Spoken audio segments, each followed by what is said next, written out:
Ga mu mun fito mun zo mu jinjina muku dan kun yi kokari. Ga kungiya ta mata ta yi yunkuri, ta zo ta tallafa musu sun samu garkuwa. Hajiya ina kwana? Lafiya kalau. Ina gajiya. Gajiya. Da Allah muna son mu san sunanki? Suna na Binta Malanta. Shekarunki nawa? Shekara ta 46. Yanzu nan a wace unguwa kike? Ina Sallari. Sallari kike.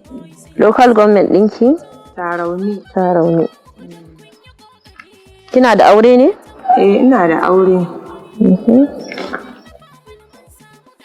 ‘Ya'yanki nawa? Yayana 12. Sun kai shekarun zuwa makaranta ne? Sun kai shekarun zuwa makaranta. To suna zuwa makarantar? Suna zuwa. To wannan annoba ta COVID-19 ya ta taɓa harkar karatunsu da lafiyarsu? To lafiyar yara alhamdulillah kowa yana nan lafiya. Na'am. Kina da sana'ar da kike yi a yanzu? Ina da sana'a, ina yin yogurt. Ina kuma yin nono, Fulani suna ɗauka suna yin talla da fura. Na'am. Sannan kuma ina siyan gadaje da kujeru da kwabobi, ina gyarawa tsofaffi domin masu ƙaramin ƙarfi su siya. Wani irin tasiri wannan annobar ta yi wajen sana'arki da rayuwarki da lafiya ta yara da kuma harkokin gida? Gaskiya haka COVID-19 din nan ta taba mu sosai da sosai. Na'am. Mun ta taba mana kasuwancin mu. Na'am. Tunda a baya mukan yi cinikin 20,000 a rana ɗaya 30. Na'am. Amma yau mun waye gari ba za ka yi 3,000 ba ma. Na'am. Saboda yanayin tsadar abin duniyar. A baya muna siyan kayan da araha amma yanzu saboda ba a shigo da su ya zama da suna da tsada. Na'am. Ya sa komai ya yi tsada, cinikin ya tsaya da kasuwancin baki ɗaya. Ke harkokinki na gida? A harkokin na gida komai ya taɓa tun da babu kuɗi. Haka. Dama da sana'ar aka dogara za a ci da su a sha da su kuma babu jarin yanzu an cinye shi a zaman gida da aka yi. Na'am. Me kike tunanin zai iya farfado da sana'arki domin ci gaban rayuwarki bayan wannan annoba ta COVID-19? To sai dai Allah ya taimake mu aka samu jari aka dora. Tunda da akwai jarin. Annoba ce ta sa zaman gida ba shiga ba fita. Muka cinye dan jarin. Don Allah ya sa aka samu jarin, Allah da Allah zai dawo da ita insha Allah. Me zaki da wannan tallafin da kungiyar mata ta NFNV reshen Najeriya za ta baki? Don Allah ya sa aka bani zan saka ne a jari. Na'am. Saboda na gaya miki dama corona duk ta sa zaman gida an cinye wancan jarin. Na'am. Don Allah ya sa aka bani, Allah da zan saka jari ne. Kuma yi addu'a Allah ya sa shi ma ya kuma farfadowa ya zama kamar na da insha Allah. Allah ubangiji ya bada sa. Ga tallafin da kika samu muna son ki kirga shi. Mu ga nawa ne aka samu. Allah ya sa albarka. Amin. Ya ubangiji Allah ya sa albarka. Amin amin. Bismillahir rahmanir rahim. Naira 10,000 ne. Allah ubangiji ya bada sa'a. Kina da wani sako da zaki bayar? To sakon mu dai fatan mu dai Allah ya yi mana wannan corona. Mu kuma wannan kuɗi da aka bamu Allah ya sanya musu albarka. Allah ya sa mu ma mu ba wasu. Duk wanda za a bawa Allah ya taimake shi, Allah ya sa yayi sana'a da shi dan Assalamu alaikum. Wa alaikum assalam. Lafiya lau ina gajiya. Lafiya kada. To madalla. Hajiya muna son ki faɗa mana sunanki. Zainab Yusuf. Zainab Yusuf. Shekarun ki nawa? Shekara ta 55. 55? A wajen gwad ke? Sallar babban gizo. Sallar babban gizo. Dokar gwamnati ɗinki ya faɗa taron ki ne?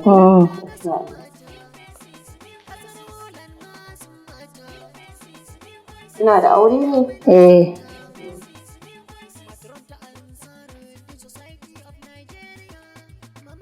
‘Ya'yanki nawa?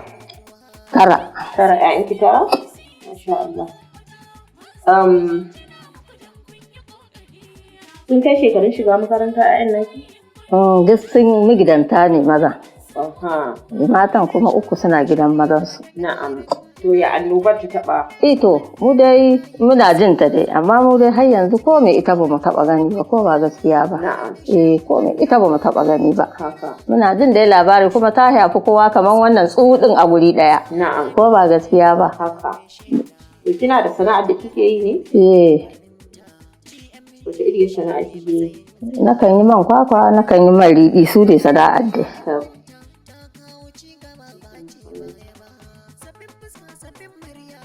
To kafin annoba ya haka ya yanayin sana'a? To alhamdulillah na je na sayo wannan kwakwa na zo na juya na yi mai na. Jama'a takan saya na kan dan kashe bukata ta. Ko ba gaskiya ba. Kuma alhamdulillah. Dan wani bako kai, dan wani haka hidima ta tashi kan yara su baka, to ka dan kashe bukatar gabanka. Yawwa. Ko ba gaskiya ba. Yawwa. To kin ga wannan annobar kin ga bayan ta shigo ta taba harkar sana'ar taki da rayuwarki gaba daya da lafiyarki da kuma harkoki na gida. To bayan ta shigo. Bayan ta shigo? Ito komi dai ya ja da baya don kwani dakata ma nai. Riɗi ya tashi wannan babu ma an kaje yan lemo din. Shi ma riɗin babu. Ari mu ma an kaje ka dinga bulayi sai dai ka dawo babu. Sai da ya kai 1,100. Kwano.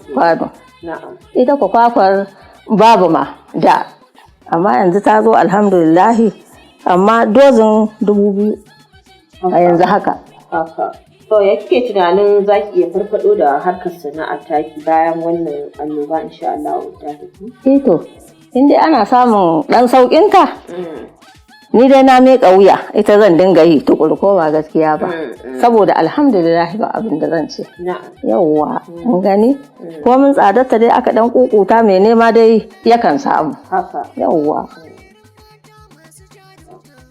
Me za ki yi da wannan tallafi da ƙungiyar NFNB ta mata reshen Najeriya za ta baki? Ito, wannan ɗin dai shi za a ci gaba da yi ko ba gaskiya ba. Yawwa, tun da shi ake yi, to shi zan ci gaba da yi. Yawwa.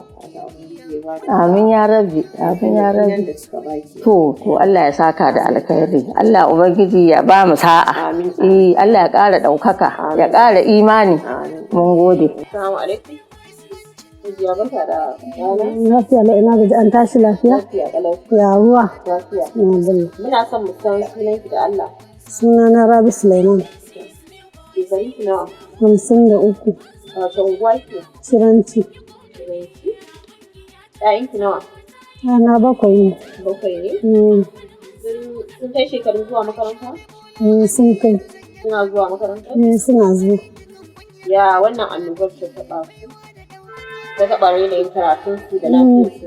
Gaskiya ta taɓa tun da kin ga an daɗe ba a yin karatu kwata-kwata saboda corona. Wani irin sana'a kike yi? Kamar ko dambun nama na nama haka ko na kaji ko su alkaki duka ana yi ko mita duk ana yi in an ji. Ya harkar sana'a kike yi kafin wannan annoba ta shigo duka kafin corona dai ana samu amma da corona ta zo kuma sai ya tsaya tunda ba biki ba wani sha'ani haka dai ne abin da za a yi. Na'am. Shi wannan cuta ta corona ya kai me kai tasirin da sai akan harkar sana'arki da harkar rayuwarki da ta 'ya'yanki gaba ɗaya da harkar gida. Gaskiya ta yi tasiri tunda komai ya tsaya. A komai ya tsaya. To ya kike tunanin za ki iya farfado da harkar sana'arki bayan wannan cuta ta corona? Za a faru don Allah sa aka samu tallafi sai a ci gaba da insha Allah. To, me za ki da wannan tallafi da za a baki da ƙungiyar mata ta NFNB reshen Najeriya za ta baki? Sai a ƙara sai ka ɗora jari sai ka yi sana'a gaskiya tunda ba sa kuɗin za ka yi a gaba aikacin yi ba tunda ka kaɓa an baka ne don sana'a taimaka to kai ma sai ka taimaka kanka ka yi sana'a ka rinka juya su. Ga wannan daga ƙungiyar mata ta NFNB da reshen Najeriya. To. Ina son ki buɗe ki ƙirga. To, madalla.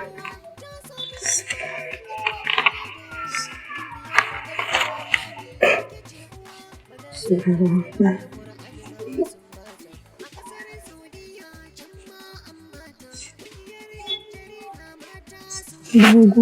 Allah saka da alheri.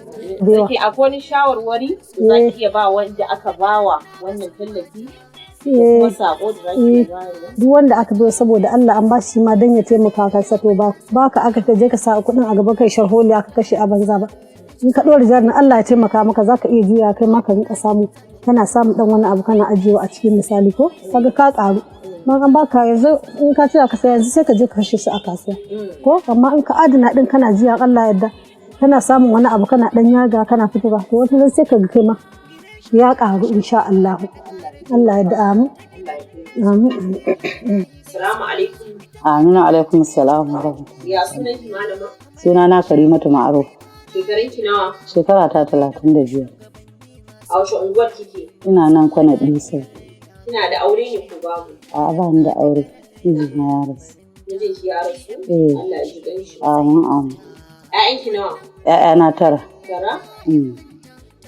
Sun kai shekarun zuwa makaranta ne ƴaƴan? Sun kai? Suna zuwa makaranta su? Suna zuwa makaranta. To wannan annoba da ta shigo ta COVID-19 ya ta taɓa harkar karatunsu da lafiyarsu? To alhamdulillah mu dai cikin ikon Allah da dai muna harkar wa'annan tailorin muna yin ɗinki daga baya kuma sai na sami wannan sana'a saboda muna zaune a gida ba a fita da ni da yaran duk da baki ɗaya na koya musu wannan sana'a muke yi ta iluka. Ana kawo min haka daga kasuwa ma in yi a fita da ita sannan ni ma a gida ina samu na yi na bawa yara kuma ana ɗan karɓar ta haka shago ana ɗan ajiye ta ita ma a ciki. Ana kuma siyarwa cikin ikon Allah saboda zaman da zai yiwu ba. Muna tare da su mata na su 4 mazan kuma su 5. To don haka matan muna cikin yin wannan ilokar tare da su ita kuma karamar yarinyar ta ita kuma tana dan sai da kayayyaki haka na yara da irin a kamar barkono citta kanumfari kayan dai miya duk take dan sassarrafa tana sassiyarwa yau wato duk dan muna zaune a gida ita kuma babbar ɗayar tana yin sana'ar yin kitso da kunshi. To shi harkar tailoring da kike faɗa an daina yin sa ne? A shi harkar tailoring muna yin sa to amma kin san da yake yanzu yawanci duk ga baki ɗaya da ni da mazan muke akwai babban ɗana shi aikinsa kenan yana can ma shago yanzu. Yana ɗinki a can shagon yana zaune.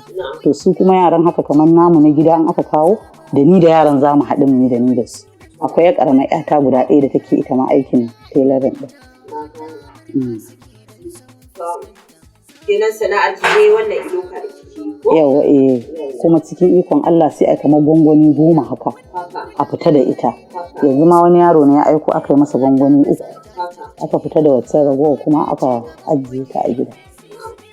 To ita wannan sana'ar ta ki kafin zuwan wannan annoba yaya take? Ai cikin ikon Allah kafin dai a zo gaskiya ana samun ta saboda ana yawan fita da ita. To amma yanzu cikin ikon Allah duk dai haka ake dan karɓar ta a gida ba yawa ba don komai saboda yanayin jarin yadda ya riga ya samu saboda ana ta zaune a gida ana dan lallabawa dai ana karɓar jarin ana dan jijjiya shi. To wani irin tasiri wannan annobar ce wajen sana'ar ki da rayuwarki? Wani ƙalin? Da lafiya musamman na yara da kuma harkokin gida. To dai haka dai muke dai dan tattaɓuka da wannan sana'ar. Muke dan cikurkuɗa dai cikin ikon Allah. Duk dai ake dan samu ake rufa kai asiri. Za a ci za a sha cikin ikon Allah dai ga mu dai muna tare da yaran gabaki ɗaya a gida. To me kike tunanin zai iya farfaɗo da sana'ar ki domin ci gaban rayuwarki bayan wannan annoba? Abin dai da muke gani muna ganin cewa in dai Allah Ubangiji isa tun da dai wannan sana'ar kowa ya san ana yin ta kuma har ana kawo maka aikatau kana yi kuma har kana ba yara suna ɗauka don akwai wani yaro ma da yake zaune guri guda yana harkar gwangwani uwarsa ta rasu da ya zo gidan nan duk na nuna masa yadda zai ringa yi cikin ikon Allah yanzu sai a mai kamar botiki 5 a bashi ya tafi da ita kuma ya sai da ita cikin ikon Allah to kin ga kamar a ce za a samu dan wani haka tallafi haka za a daɗa bunƙasa ta in a rana ma za ka iya yin kamar kwali 2 ko 3 haka tunda irin manyan madarori ake aiki da su yawa to amma da yake kin san abin na rayuwa sai godiyar Allah. To ga tallafi nan daga ƙungiyar mata ta NFND Najeriya. To masha Allah jazakallahu bi khairan. Allah akwai shawarwari da za ki iya bayarwa da kuma sako akan wanda aka ba tallafin nan? Shawarar da zan bayar duk wanda aka ba wannan tallafi ya tsaya ya kula ya rike sana'arsa ya daɗa kuma buɗa ta ba don komai ba saboda su ma yaran da suke ƙasa su ma su ga irin yadda yake fita da shiga na game da sana'arsa shi ma ya daɗa samun wani abu a kai kafin Allah Ubangiji sa sai mu ma mu zama wasu mu ma mu taimaka wa wa'yansu. Allah saka da alheri. Assalamu alaikum. Wa alaikum assalam wa rahmatullahi wa barakatuh. Malama, ina son sani sunanki. Sunana Zainab Sa'idu. Zainab Sa'idu? Shekarun ki nawa? Shekara ta 40. Shekarar ki 40. Kofar na isa lokon makera. Ina da aure ne? A'a, mijina ya rasu. Amin Allah, amin. Ɗan nawa? Yara na guda 7 ne. Sun kai shekarun zuwa makaranta ne? Guda 2 ma an aurar da su. Na'am. Saura guda 5. To ba mai zuwa makaranta a cikin su kenan? A duk da masu zuwa makaranta. Suna zuwa makaranta?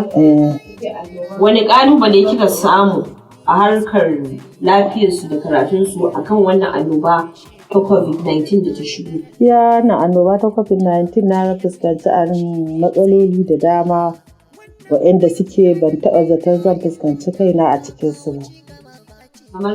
Kamar babban ƙalubale dai rashin abinci da muka shiga matsala ciki ni da yara. Kuma na biyunsu makaranta aka zo yaran ba makaranta. Gaba ɗaya muna zaune a cikin gida. Kuma gashi babu mai gida wanda zai taimaka ma. Mun zama ni da su muna cikin gida ne wani lokacin raina ya ɓaci hankali na ya tashi na rasa yadda zan yi. To, muna nan dai wani lokacin akwai lokacin da za mu zama ma mun wuni ba mu da abinci mun wayi gari ba mu da shi.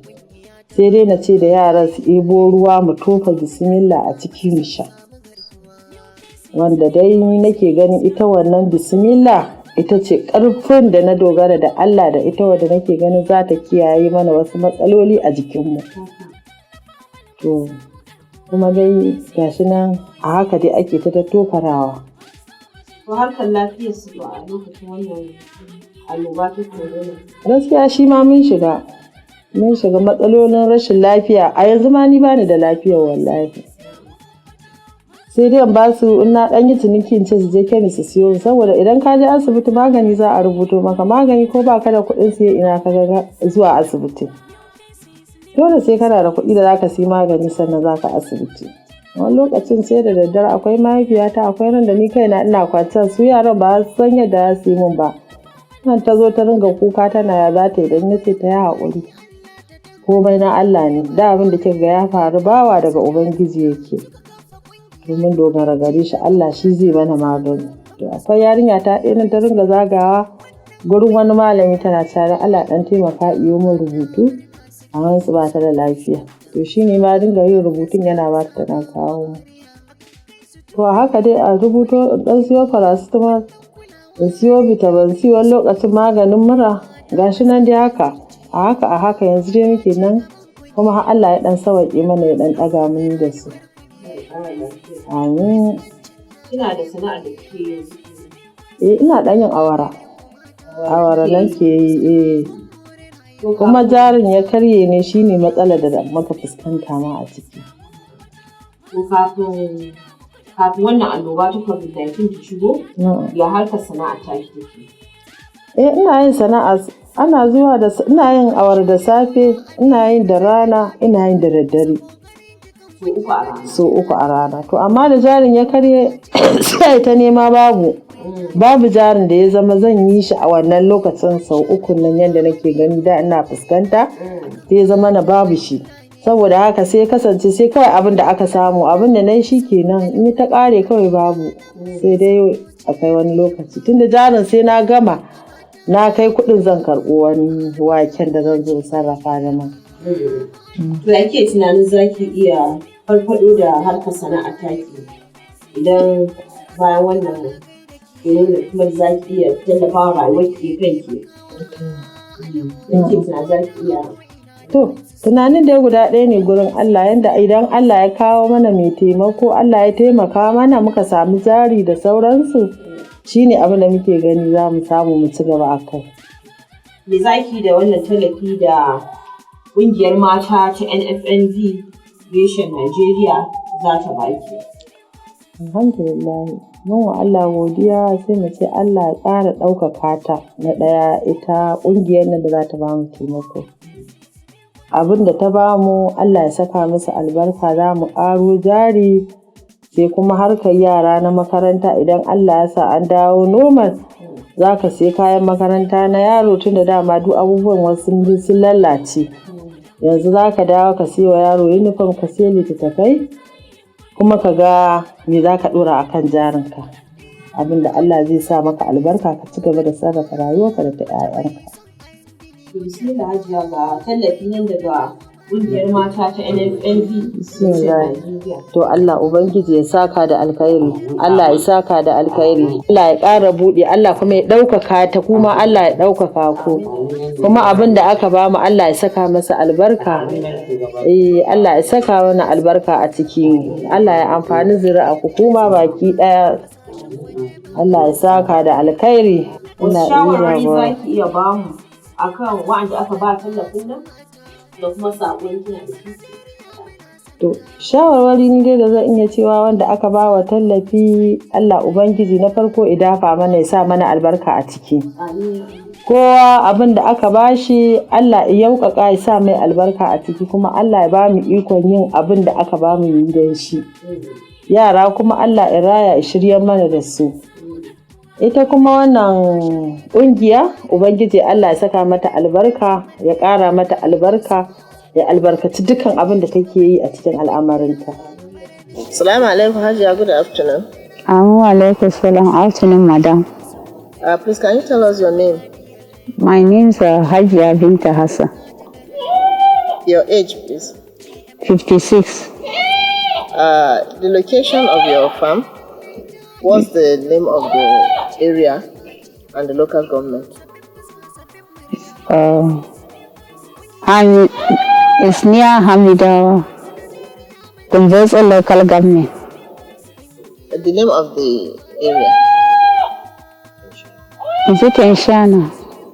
Enshana, Kumbotso local government. Are you married or widowed? I'm widowed. How many children do you have? 6. If they are they of school age, and if they are of school age, do they go to school? The ones that are of school age, they are still at home because of this COVID-19 issue.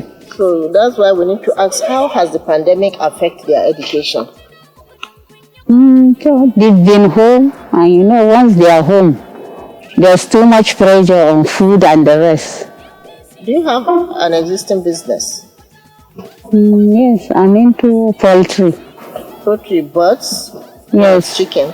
How has your business fared before COVID-19? How has you been managing your business before COVID-19? It was fair, but with the COVID-19 pandemic, it hasn't been easy. Sometimes we keep eggs and we lose them because of the heat, and buyers are not coming out the way it should be. So we've run into a lot of losses. Since you've told us how this the COVID-19 pandemic has affected your business, can you please share with us briefly how it has also affected your general livelihood, particularly your children, health, managing the home during the pandemic? It's not easy managing the home, health-wise also, because you have to do extra work to survive. Like even buying of this, hand sanitizer is an extra cost. And then trying to keep people around, even there's no movement, so to get transportation to move around is not that easy. You spend more than what you would have spent in a normal day. How do you think your business can be revived post-COVID-19, particularly to improve your general well-being and that of your family? Yes, like because we've been running some losses, feeding is becoming very, very cumbersome because it's not easy to buy the feed and they are expensive, and the birds were not getting enough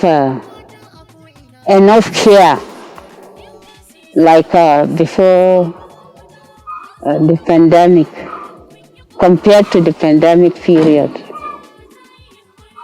During the lockdown era, how were you able to manage your birds? Because there was a time that it was a complete lockdown. It was, but we have to look for a way to see if we can get a sort of pass. And we went. It wasn't easy getting the pass. So there are times you cannot go and get feed for them. They will not be well fed. So the egg production will go down, and the ones that you were able to gather before the pandemic, no buyers, and the heat was there, it wasn't helping matters. So there were a lot of challenges. The heat, the lack of market, the lack of transportation, a lot of things that we went through. So, like these challenges, we know we are all, being affected by it. Yes. And we hope that in the near future, COVID-19 will pack its bag and leave the surface of the earth. Yes. So, how are you looking at, boosting, your business after COVID-19? No, if we can get some sort of support. Like I told you, my main problem now is feeding. Feeding the birds has not been easy. If you go to the market, they've almost doubled the price of the feed. And sometimes even to get the feed, you have to book. If you can't get it, you switch to another district. We've been switching because of availability. So, on a closing note, what would you advise to other women entrepreneurs, particularly those in your category, knowing that you've experienced the challenges during COVID-19 and you have a clear, focus on what could be done to revive your businesses post-COVID-19?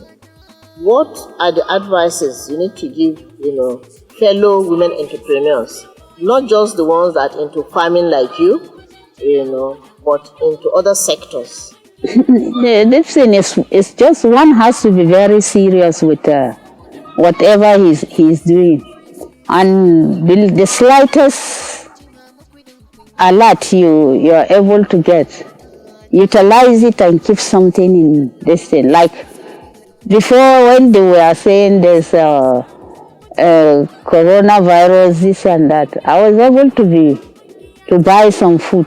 Well, when that food finished now, it's not easy for me to get more feed for them. So if there's if there's an alert about something, you have to prepare your mind, buckle up your belt, and be ready to face the challenges. Because if this thing reaches you without you being ready to tackle some issue, it's going to be bad. Thank you so very much. We are glad that we're able to hear your experiences and the advice you are giving to fellow women entrepreneurs. Thank you very much. Thank you. Hajiya barka da warhaka. Barka dai. Yawa ya gida ya ayyuka. Alhamdulillah. Masha Allah. Za mu so mu san sunan. Sunana Zainab Abdulkadir Hassan. Shekaru fa? 52. Okay. Kina wani unguwa ne? Kumbotso local government. Yan Shana. Kina da aure ne ko? Mijina ya mutu. Allah ya ji kansa. Yaran ki nawa? Yara na guda 8. Sun kai matakin su je makaranta ne? Eh. Okay. Suna zuwa makaranta? Suna zuwa makaranta. game da zancen wannan annoba ta COVID-19, ya abin ya taɓa kasantuwar iliminsu ko karatunsu? Gaskiya ya ɗan taɓa ilimin karatunsu don yanzu abin da ya taɓarɓare ga baki ɗaya. Ya yi ƙasa. Kina da sana'a?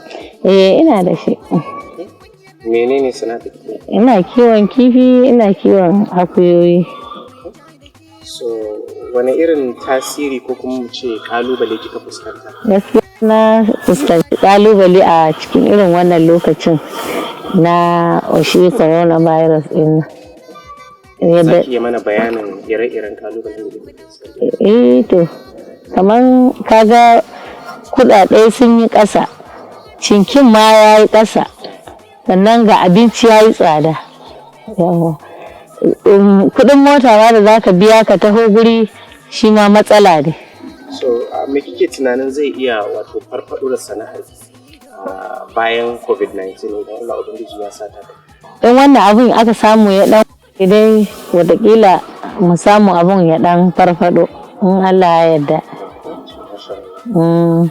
So ban sani ba ko kina da shawara da kike so zaki bawa mata kenan da zaki da suke kasuwanci ko kuma suke wani abu da ya shafi aiki makamancin wani, kina da shawara da zaki ba su? Shawarar da zan ba su su yi kokari su dage su nemi na kansu su ma. Zama haka ɗin ba zai yiwu ba, dole ne sai mutum ya nemi na kanshi. Especially kuma da yanzu kaga kamar wayanda mazajensu suka mutu ga yara, dole ne kaga zama haka ba zai yiwu ba. Yawwa. To, Allah ya saka. Amin.